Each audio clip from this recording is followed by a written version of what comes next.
This video is sponsored by Squarespace. Whether you need a domain, website, or online store, make it with Squarespace.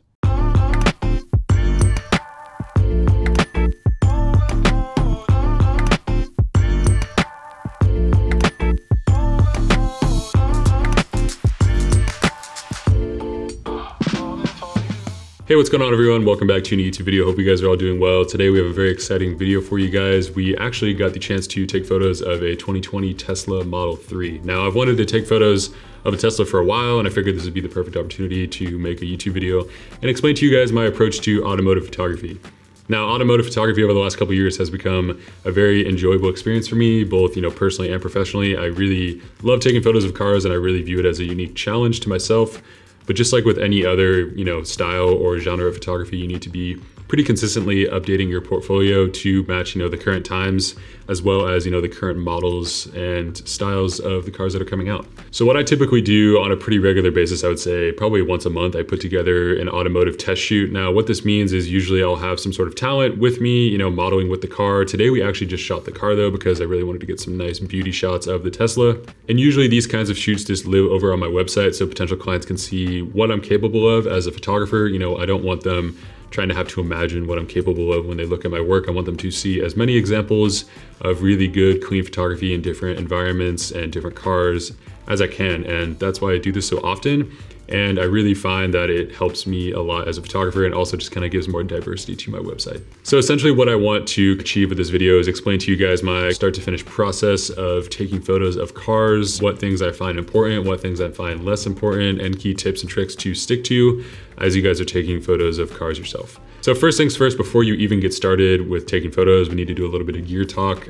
Essentially, there's a few things that I find really, really valuable when you're taking photos of cars specifically. The first one being a tripod. You want to get a really sturdy tripod that really holds your camera system well. You're gonna want one that, really kind of just sticks to the ground. It doesn't fall over. It's not super light and, not very cheap. It's good to invest in a really nice solid tripod, especially if you're going to be using it pretty frequently. I actually got to test out this tripod from Really Right Stuff, which is a company that I've been looking at purchasing a tripod for a while now. They're super expensive, so I wanted to just actually rent it for the day to see if I, enjoyed it. And needless to say, it is an incredible tripod. I'm definitely going to be picking one up. I really like this tripod for a few reasons, mainly because the ball head just works so well in tandem with the L bracket plate that goes on my Fuji. Now they make these L bracket plates for a variety of different cameras, so if you guys are interested in picking any of that up, I'll link it down in the description below. But essentially this system as a whole is just really worthwhile and really durable and reliable when you need it most, and when you're taking photos of cars, you really need to be able to lock off your compositions and not have to worry about, your really expensive heavy camera falling over or having to worry about, just it slipping or moving ever so slightly. This tripod is extremely sturdy, and once you lock it off, it's not going anywhere. So I would highly recommend that you guys use a sturdy tripod based on your camera system. Definitely check out and see what the payload is of the tripod that you guys are using, and make sure it adds up to the camera gear that you're going to be putting on top. So in addition to a tripod, you're going to need polarizers. Now, polarizers are very useful for a wide variety of different photography, but specifically for automotive, it's going to, reduce the amount of glare and reflections that are naturally occurring on the car's paint. And especially when you're shooting in more direct light, you're going to be getting a lot of reflections, and a polarizer really helps you kind of reduce that as much as possible. A lot of the time it's still there, but it's not nearly as prominent as if you didn't shoot with a polarizer. Here I'll show you guys two images side by side, one taken without a polarizer and one with, and you're going to notice a massive difference between the two, especially when you look at the fine details of the paint on the car. You're not going to see nearly as many reflections or glare. It just overall looks a lot better, and I would highly recommend that you guys use one in your next automotive shoot. Now personally, I use the Polar Pro polarizers. I just find that the color cast is very minimal, and I also find that their step-up rings work really well with my lenses. If you have different lenses, you're going to also need different filter threads and different sizes. So if you guys are interested in checking out any of the Polar Pro polarizers, I'll link that stuff all down below. Very worth it in my opinion, and they work just great. I never had an issue. Moving on to lenses now, you're definitely going to want to stay away from wide angle lenses when you're shooting cars. This might be just my personal opinion, but I do think that the closer you get with a wider lens, you're just gonna start to distort the car, especially if it's kind of like a longer car. You're gonna notice this a lot. And this isn't something that, a potential client is going to want to see. They're not going to want to look at the car and just see a very warped image.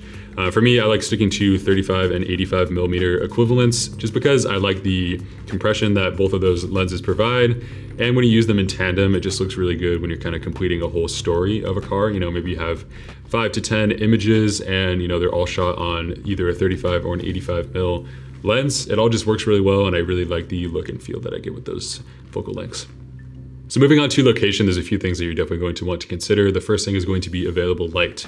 Now, this is a super key component and probably one of the most important parts of choosing a location is you're going to want to know kind of when the sun rises and when it sets, because most of the photos, at least that I've taken personally, that I really enjoy, kind of my favorites, are usually taken pretty early in the morning towards sunrise, maybe the first couple hours of the day, and then the last couple hours of the day as well, even going into blue hour when it starts to get darker. Now, the reason that you might want to shoot at these times of the day is because the light is a lot softer and it's going to make the paint look a lot more natural and less reflective and no glares from the sun.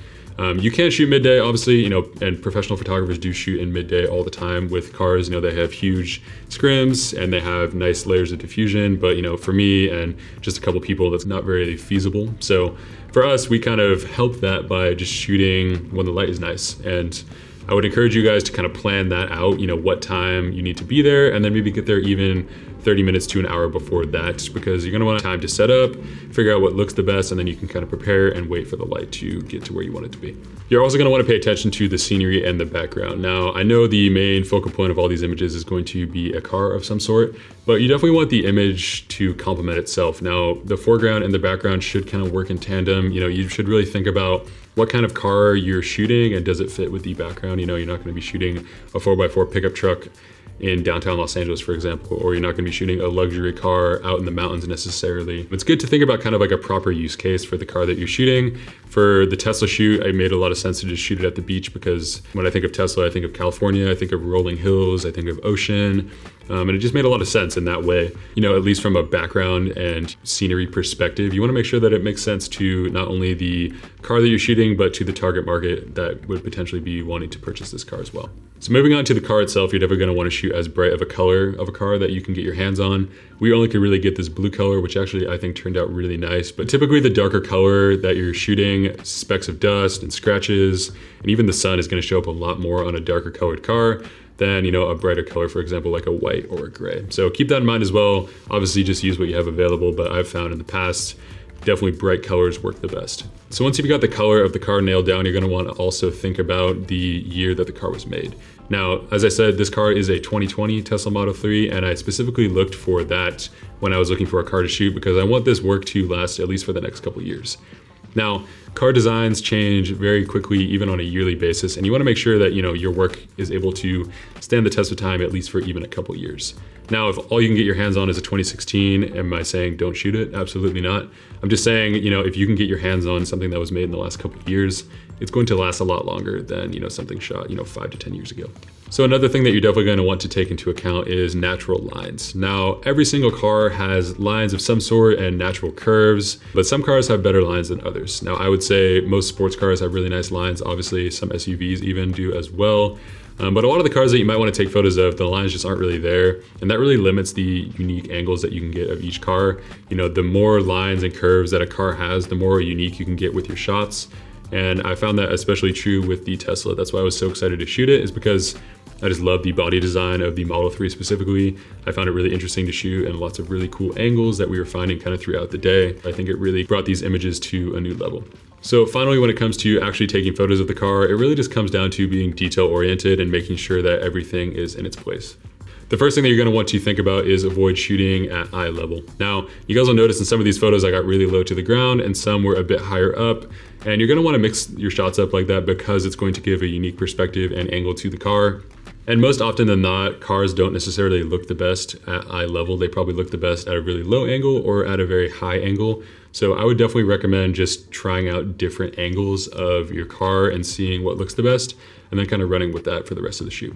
Also, it's really important to bracket your images. Now, what I mean by this is taking multiple exposures of the same composition, but just changing your aperture value for each one. So when you're shooting your images, you definitely want to make sure that you have a wide variety of different apertures, focal lengths, and angles, just so you have a lot to choose from when you finally import your images onto your computer and you start looking through what you got.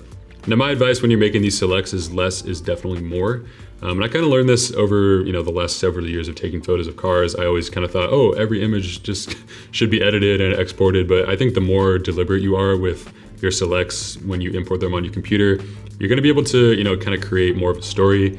And, potential clients, I think, would rather just see 5 great images, than 10 or 15 mediocre images. So whatever images you are extremely proud of, just use those as selects. You don't feel obligated to just, have more and more and more selects, because it's not really needed. Less is definitely more with this, and I would encourage you guys to do the same. So all in all, I really enjoyed taking photos of the Tesla. Hopefully you guys enjoyed all the images and kind of the BTS footage. I will link all of the final images on my website down below if you guys want to go check those out in full resolution. But yeah, thank you so much as always, guys, for watching. Hopefully you enjoyed this one. It was kind of fun to chat about something that I've found a lot of passion for over the last couple of years. If you guys have any more questions about automotive photography, or if I didn't answer something that you were curious about, definitely let me know down in the comments. And I'll see you guys next week. Peace. Thanks again to our sponsor, which is Squarespace, for sponsoring today's video. If you guys are looking to create a custom website from scratch without all of the coding and hassles that come with it, Squarespace is by far the best choice out there to make a beautiful website. They have easy to use templates which make creating a beautiful theme that much easier, 24/7 customer support for all of your questions, and tons of design and layout options to really make your website stand out. With it now being 2020, I think it is the perfect time, if you haven't already, to make your own photography website to be able to display your work in a professional way. If you guys want to check out the link in the description, you can receive 10% off your first website or domain purchase. Thank you so much for watching, guys, as always, and we will see you in the next one.